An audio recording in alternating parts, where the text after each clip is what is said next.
Peace, everybody. What's good? It's our boy, Coach Malachi Williams, and you are number 2 of the True Media Today USA Boxing. Let's go. For the thousands in attendance and the millions watching around the world,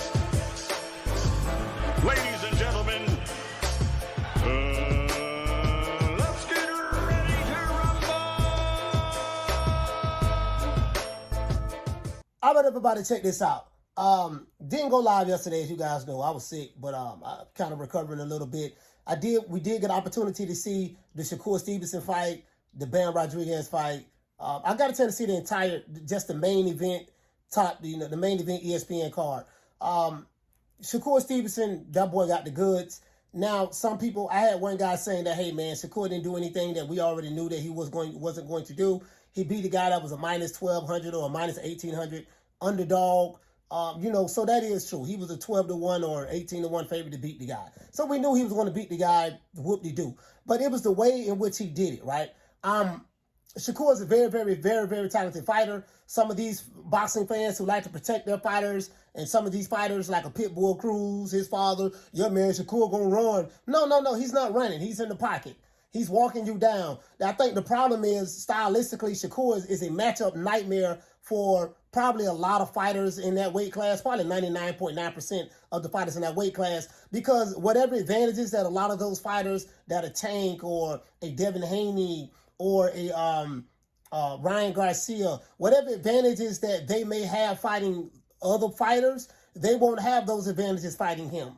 Because when it comes to hand speed, he's faster. When it comes to footwork, his footwork is better. When it comes to ring IQ, his ring IQ is higher or is just as good as those guys, if not even higher. So, and this is no cap. This is just me being, and I'm not Team Shakur like that. You know what I mean? But I'm like, I got to call it the way I see it. You guys know me. I'm stuck on the old school fighters, so I'm not in love with your new school fighters the way a lot of you guys are, on you social media boxing fans. But I got to call it the way I see it. And it leaves a lot to be desired. He did call out Devin Haney. He said, hey, look, I want Devin Haney. Next, period. Bill Haney said that, hey, man, we ain't moving up. We ain't going to move up. We staying at 135. Okay, since you staying at 135, and Shakur Stevenson did win the 135-pound WBC title eliminator match, so now he is going to be the mandatory to fight Shakur, to fight Devin Haney for the WBC strap. That's if he can beat Vasyl Lomachenko. If he can beat Vasyl Lomachenko, Shakur should be next. Bottom line, we're expecting Bill Haney to keep his word on that. Now, I had this one brother on Twitter that I talked to. We spoke on Twitter. He wants to see Shakur in the ring with better competition. And I explained to him, look, dog, Pitbull Cruz was mandated to fight Shakur Stevenson last year at the WBC convention. He ducked the guy. He literally said that I am not fighting him. I don't want to fight him. That's what he said. I can't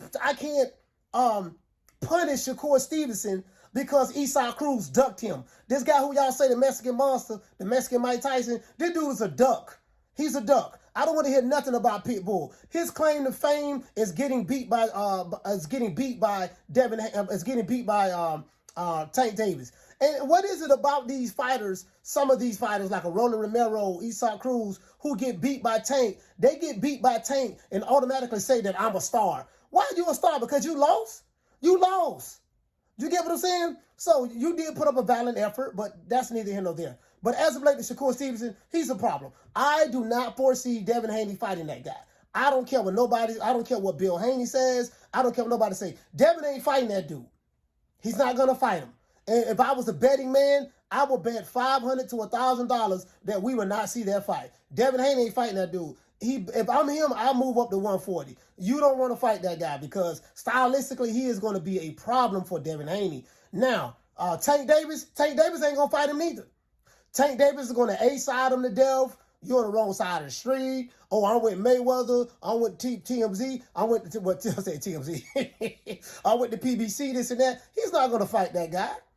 Now, even though Shakur did have over 10,000 people, I think he had like 12 or 13,000 people come out to see him fight, and he is a draw at home. But Leonard Ellaby is going to say, oh, well, you got to fight those guys on your side of the street, and Tank is the star, and, Tank is box office, and Shakur, he does good in his hometown, but Tank sells out everywhere. So we automatically know what's going to be said from Leonard. They are going to do everything in their power to stay the hell away from that Puerto Rican, because I think Shakur says he's a Puerto Rican. He doesn't claim black. So since he doesn't claim black, we're just going to say Puerto Rican. He's going to do whatever he can to stay away from that Puerto Rican fighter, Shakur Stevenson. He's claiming Puerto Rico, so that's what it is.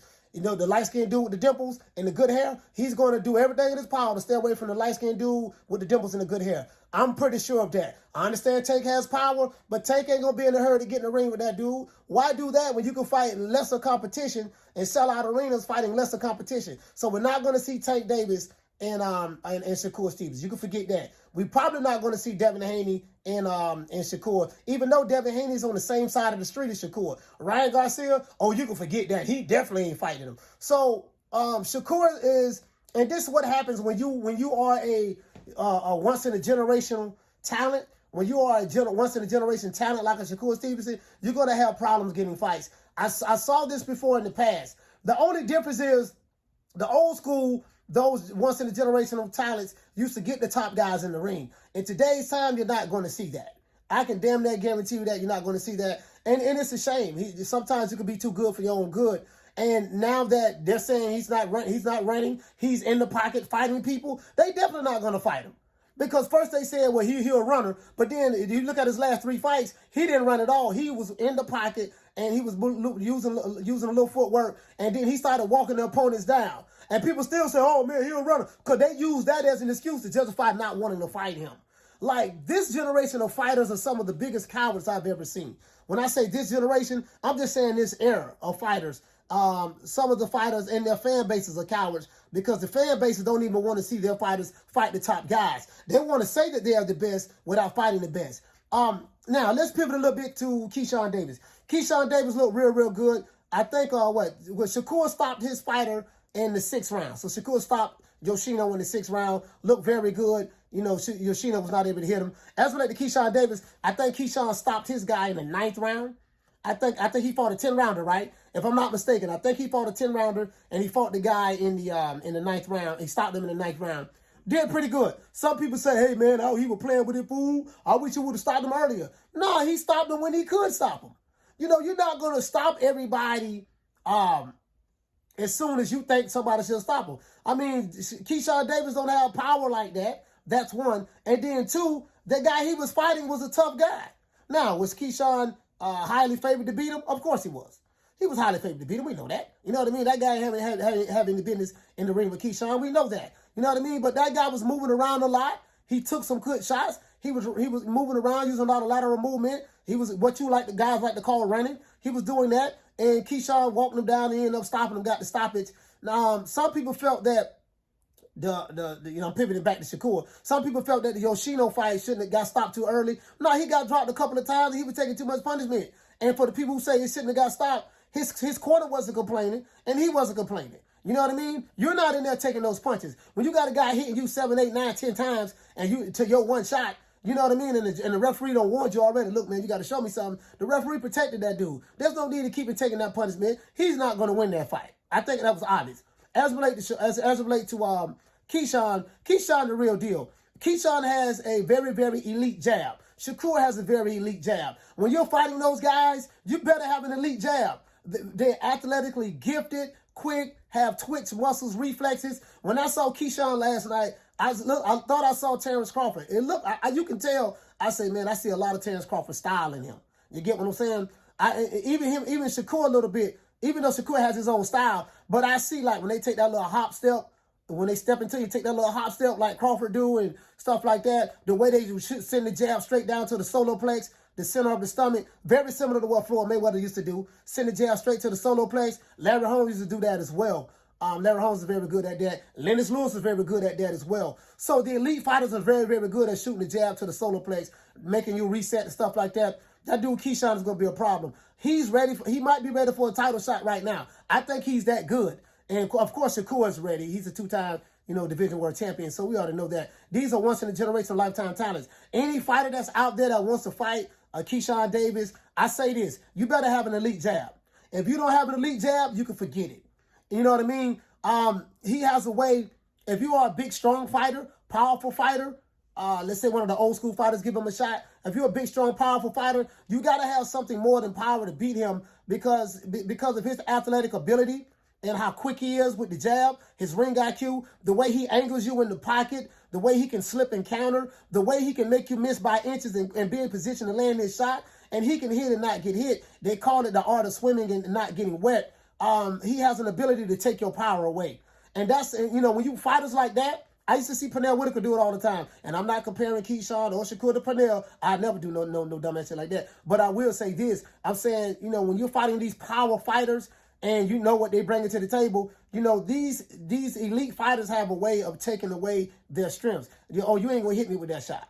And then as the rounds go on, and then fatigue starts to set in, it's the person that's more conditioned that's going to endure to the end. And then normally those power punchers, they start losing because they don't have any advantages outside of their power. And if your power not working, you got the box. Now what? You get what I'm saying? So Keshawn Davis is the real deal.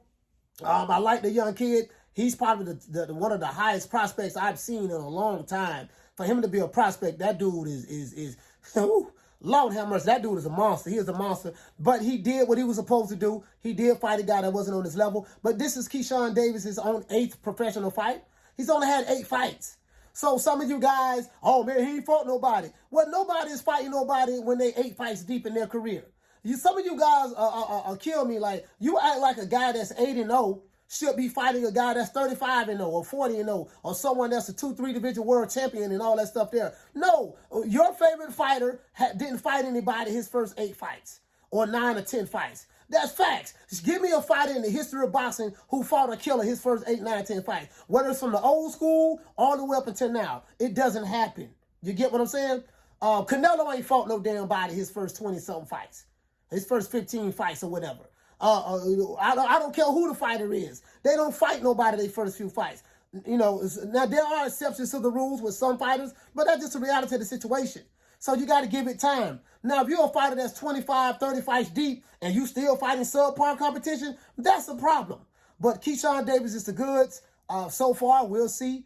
I'll catch you guys on the next one. Shakur Stevenson, you're going to have problems getting Tank in the ring. I seriously doubt, bro, you and him will ever meet each other. I seriously doubt you and Ryan Garcia will ever meet each other. And I seriously doubt you and Devin Haney will ever meet each other. That's just my prediction, guys.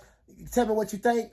Hate, like, share, subscribe this video. Share this video. Let everybody know that Coach Malachi Williams, we back on the scene, and we will be going live today. See you guys today, 3 o'clock Eastern Standard Time. You know my motto. Don't meet me there, beat me there. Peace. Man, I'm out of here, bro. Let's go.